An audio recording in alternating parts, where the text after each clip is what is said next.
દર્શનનું તો મહાપુરુષે મહત્તમ સત્સંગની એથી વિશેષ અંશા નેનો ઠરે નોંધી હશે જેના દર્શનથી દુઃખ અનંત જન્મોનો અંધારો સૂર્ય ઉદય થતો જાય પ્રેમ અનંત જન્મોનું અંજાન સંત નું દર્શન થવાનું. આવો આજનો યોગ મારે સંત શ્રી સદારામજી મહારાજે એક બાળ અવસ્થાએ પોતાની આવતા અને પોતાનો રોડાનો બંધ પૂરો થઈ અને પછી એ મુક્ત થયેલા છે. એ નિમિત્તે આજે ભજન સંધ્યાનો જે યોગ રાખ્યો, ખૂબ ખૂબ ધન્યવાદ. વિશેષતામાં આવો જ એક સુંદર યોગ સંત મહાપુરુષોએ ભજનનો કહ્યું. આવો આજનો યોગ આપણને સંત દર્શનનો મળ્યો, એ પણ આપણા માટે મહાન મૂલ્યવાન છે. અંશા નેરો ઠરે નોંધી હશે દર્શન જેના દર્શનથી દુઃખ જાય દુર્લભ એવા સંતનો. કબીર સાહેબે સુંદર કીધું કે બહુ ભાગ્ય બળો જે ઘેર સંત વધાર્યા કરી શિવરણ બહુ સાગર તાર્યા. જો સંત મળી જાય તો બહુ સાગર મળે કરી જવાય છે, એમાં કોઈ સંખ્યા છે નહીં. એવો આજનો યોગ આપણને મળ્યો છે. આપ બધા પધારેલા આજના પ્રસંગી મહાન જ્ઞાની પુરુષો છે, બધા અધિકારી મહાપુરુષો છે, મંતસ્વ બિરાજમાન તમામ જે અધિકારી મહાપુરુષોને કોટી કોટી વંદન. વિશેષ જાતિ પધારેલા ગુરુમુખી તમામ હરિભક્તો સંતોને પણ કોટી કોટી વંદન. તમામ આપ જે સત્સંગ ભજનનો જે લાભ લીધો અને લઈ રહેલા છો અને અરસપરતા આપી રહેલા છો, માટે કરીને ખૂબ ખૂબ ધન્યવાદ છે. વિશેષતામાં આપણા વાણીઓ બહુ ગમવાની,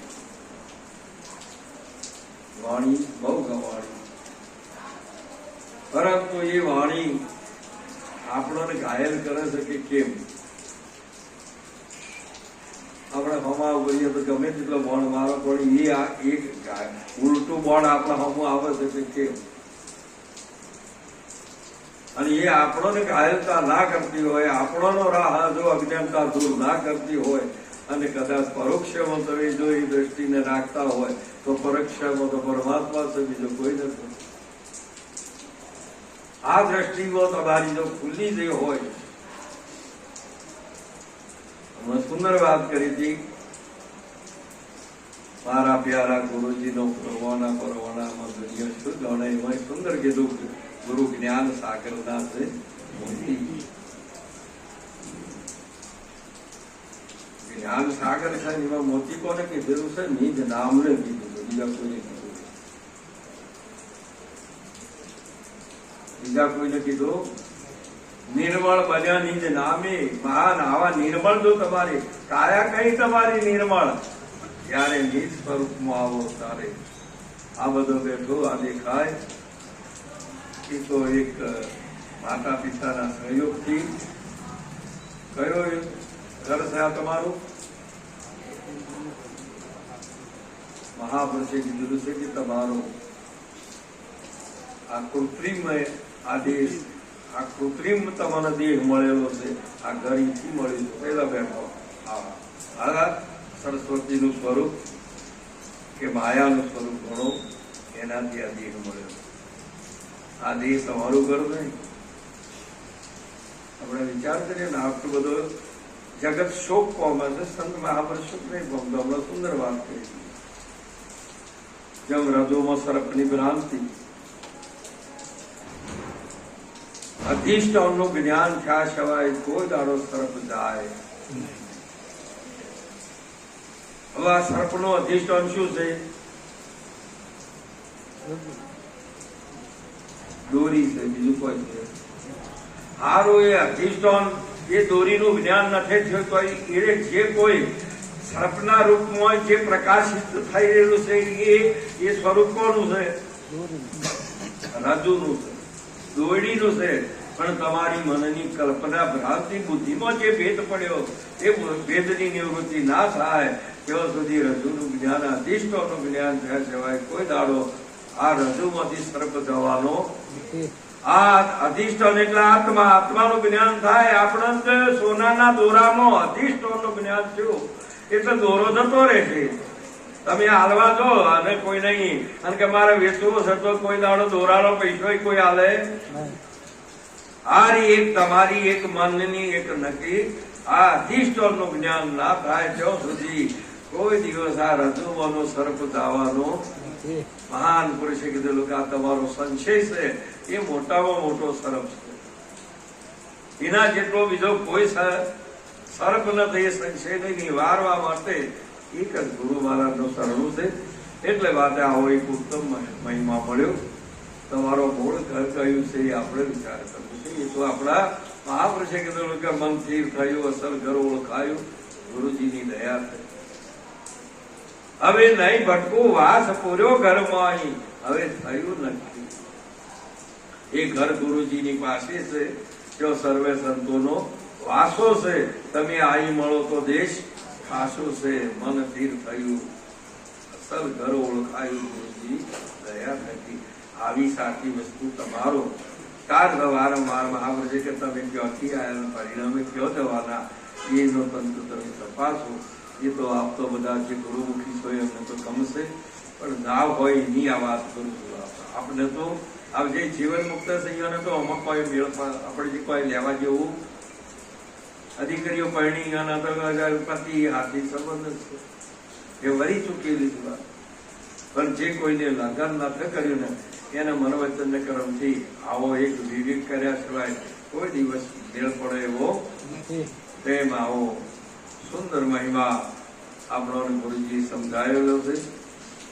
અને એક એક શબ્દ હમણાં મહારાજશ્રીએ કીધું, પરંતુ જયારે આખો જ આ સ્વરૂપ તમને તમારા સ્વરૂપનું આત્મા સ્વરૂપનું જયારે જ્ઞાન થઈ ગયું, તમને પરમાત્માનું જ્ઞાન થયું.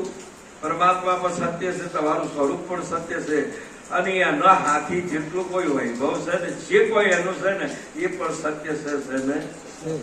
સતપુરુષ હોય તો એનું વચન સત્ય, એનું કર્મ સત્ય, એનું ધર્મ સત્ય, એનું મહાપુરુષે ફળ પણ સત્ય, એનું જીવન સત્ય, અને એના સંગમાં રહેતો હોય એ પણ બધું સત્ય કરે ને. આવું એક સત્યનું એક જીવન બધું સત્યની જ મહિમા ચાલે છે. માટે કરીને આવો એક સાચો સત્યનો જીવન જીવવા માટે. પરંતુ આપણે એક આજનો પ્રસંગ તો જે છે ને એ અમારે વારંવાર ખૂબ જ કેટલાય રૂપિયા ખર્ચ્યા છે કે જેનું વર્ણન ન થાય એટલા બાળક માટે એમને રૂપિયા ખર્ચ્યા હતું. પણ આપણો ખબર છે કે આજે આપણો નથી આપણો આપણા નારાશી કહેતા હોય બીજા તો સી રીતે રાખવું. તમારો હાલ તમારા પહાડ છે, તમે હાલ તમે ન રાખી શકવાના. તમે બાલ્યાવસ્થા હતા, યુવાન જ્ઞાન યુવાના વૃદ્ધાશ્રમ પકડી નાખતા નથી. હવે આના માટે તમે કદાચ છેલ્લા દાડે કદાચ બાપો પડી ગયા અને કોમામાં જ્યાં નહીં કદી ઓક્સિજન ઉપર કદાચ આઈસીયુમાં રાખ્યા અને એના માટે રોજ કદી એક મહિનો વેન્ટિલેશન ઉપર રાખે કે શું 12 મહિના રાખ્યા. મારે એક 2 નથી 3 મહિના અરે 3 વર્ષ રહી. અને અમદાવાદની અંદર એક દીકરીને આપણે જે ડોક્ટરે ઓક્સિજન ઉપર રાશીને તે 71 લાખ રૂપિયા ખર્ચ બિલ કર્યું ખાલી. છતાં પરિણામે બધું મળતું જાય. આ તમારા હાથની વાત નથી. આ શ્વાસા એ તમારા હાથની વાત નથી. તમે કદાચ ભૂર્યા હોય તો તમારું આયુષ ટૂંકું છે જાય છે. શ્વાસોશ્વાસમાં ઘડિયાળમાંથી ચાવી ઓછી થાય ને ચાવી પૂરી થઈ એટલે ઘડિયાળ એમની જેમ આ જીવન છે એ શ્વાસોશ્વાસ સમરણ કરતું તું કર. જો તારે લાભ લેવો હોય તો આ એક શ્વાસ મિથ્યા નાખવો. હરિસંતો સ્મરણ કરી લો ને શ્વાસોશ્વાસ અવશ્ય રે આવો નહીં માં. કાચી કાયાનો ના કરો વિશ્વાસ, અવસરે આવો નહીં મળે. મને પાકી કરવું હોય તો શું કરવું, મને હાથી કરવી હોય તો શું કરવું? હાથાનો સંગ